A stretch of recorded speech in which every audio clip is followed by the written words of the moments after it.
సత్యం గారు సత్యం గారు రెండు పార్టీలు కూడా ఒకరి మీద ఒకరు మీరంటే మీరు మీరంటే వేరు రైతు ద్రోహి పార్టీ కాంగ్రెస్ అని అలాగే కావాలని కేసీఆర్ ప్రభుత్వం డ్రామాలాడుతుంది ఇప్పుడు ఇవ్వకుండా చేతులారా చేసుకున్న స్వయంకృత అపరాధం హరీష్ రావు నోటి దూల వల్లే ఇలా జరిగింది అంటూ కూడా ఒకరి మీద ఒకరు ఆరోపణ ప్రత్యారోపణలు చేసుకుంటున్నారు. ఏది ఏమైనా సరే ఇక్కడ వెయిట్ చేయవలసిన పరిస్థితుల్లో రైతులు పడ్డారు.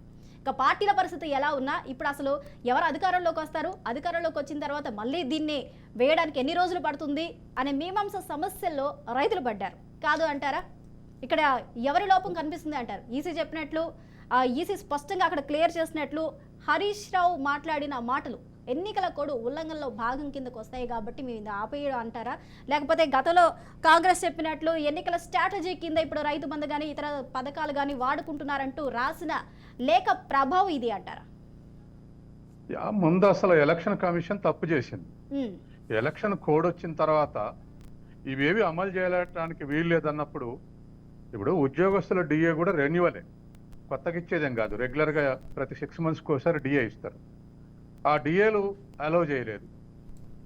తర్వాత ఇవాళ ఉన్నటువంటి పథకాలన్నీ రైతు బంధు కానీ దళిత బంధు కానీ లేకపోతే ఇతర అన్నీ కూడా చాలా ఉన్నాయి. ఇవన్నీ రెన్యువల్ స్కీమ్సే. కొత్తగా ఏం కేసీఆర్ అనౌన్స్ చేసి మేము అమలు చేస్తా అనలేదు. మరి అవి అన్నీ ఇవ్వనప్పుడు రైతు బంధు మాత్రం ఎందుకు ఇచ్చారు ఎలక్షన్ కమిషన్? ముందు అసలు ఎలక్షన్ కమిషన్ చేసిన తప్పు అది. ఎందుకంటే ఇవన్నీ రెన్యువల్. ఎలక్షన్ కోడ్ వచ్చిన తర్వాత ఇవ్వద్దు, అది ఫస్ట్. తర్వాత రెండవది ఒకళ్ళ మీద ఒకళ్ళు స్కోర్ చేయడానికి వీళ్ళు ఆరోపణలు చేసుకుంటున్నారు. కానీ ఫ్యాక్ట్ ఏమిటంటే ఇవాళ ఒకవేళ ఎలక్షన్ రైతులు, నేను 7 మంది రైతులకు ఫోన్లు చేశాను, ఏమిటి ఇట్లా అయింది ఏమిటి ఏమనుకుంటారు అంటే అసలు వాళ్ళు వర్రీ కావట్లేదు. ఎందుకు కావట్లేదంటే కేసీఆర్ గెలిస్తే మళ్ళీ వెంటనే ఇస్తా అంటుండు, కాంగ్రెస్ గెలిస్తే మేము 15 ఏళ్ళు ఇస్తాం అంటుర్రు, మొదట మేము అదే ఇస్తాం అంటుర్రు. దీని గురించి పెద్ద జగడం ఎందుకు అన్న పద్ధతిలో వాళ్ళు ఉన్నారు. ఎవరు గెలిచినా వస్తుంది, కాకపోతే ఎప్పుడు వస్తుంది? ఇప్పుడు ఏదైనా ఒక కమిటీ, ఏదైనా ఒక ప్రభుత్వం యొక్క వాళ్ళ ప్రియాంబుల దాంట్లో ప్రణాళికలో లేకపోతే ఖచ్చితంగా వరి అయ్యేవాళ్ళు. ఇప్పుడు ఇవ్వకపోతే రేపు కాంగ్రెస్ వాళ్ళు ఇస్తారో లేదో, లేదా కేసీఆర్ కూడా ఇస్తాడో లేదో అనేటువంటి అనుమానాలుండి వరి అయ్యేవాళ్ళు. ఎలక్షన్ కాగానే ఇద్దరు ఇస్తాం అంటున్నారు. కాంగ్రెస్ వాళ్ళు 15 ఏళ్ళు ఇస్తానంటుండు, కేసీఆర్ 16 ఏళ్ళు ఇస్తానంటుండు. అందుకని ఆ విషయంలో పెద్ద రైతులు ఏం పెద్దగా ఇది లేదు. తర్వాత రెండవది రబీ సీజన్ ఇంకా మొదలు కాలేదు. ఇప్పుడు ఖరీఫ్ సీజనే మధ్యకు వచ్చింది. ఇంకా మన దగ్గర తెలంగాణలో ప్రధానమైనటువంటి వరి పంట కాబట్టి వరి పంట కళ్ళాలు ఇంకా అయితేనే ఉన్నాయి. అది డిసెంబర్ 15కి కానీ రబీ స్టార్ట్ చేసుకోరు. కొన్ని పంటలు స్టార్ట్ అయినాయి కాబట్టి ఖరీఫ్ ఏం పోయి రబీ నడవట్లేదు.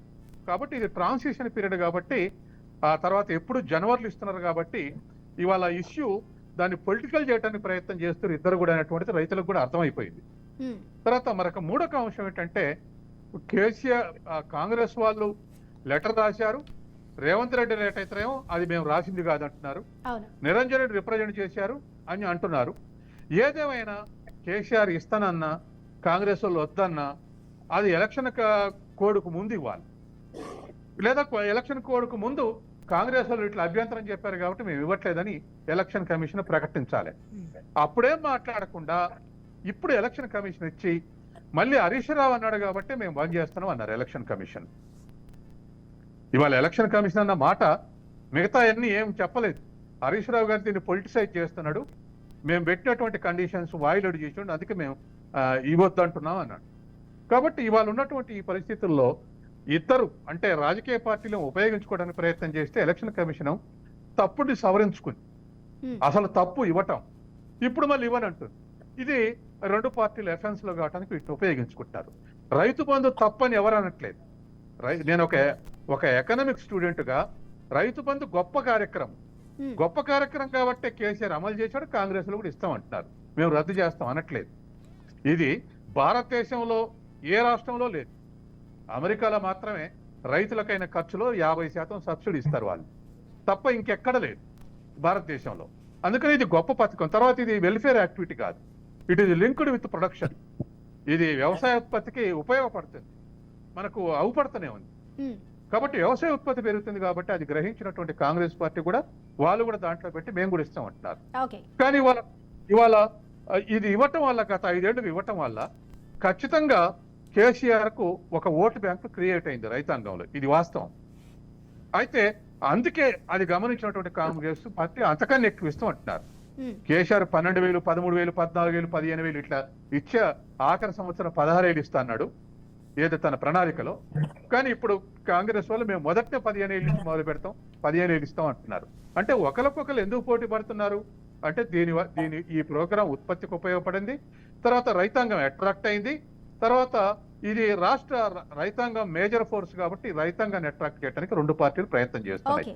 ఇప్పుడు జరిగినటువంటి సంఘటన ఎవరికి వాళ్ళే అడ్వాంటేజ్ గా అన్వయించుకుంటున్నారు. కాబట్టి రైతాంగం ఆ మేరకు గ్రహిస్తుంది ఎవరి వల్ల రద్దయింది, ఎవరు వల్ల ఇది పడలేదనేటువంటిది.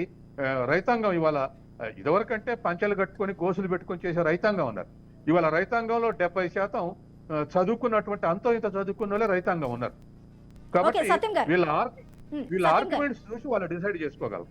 ఓకే సత్యం గారు,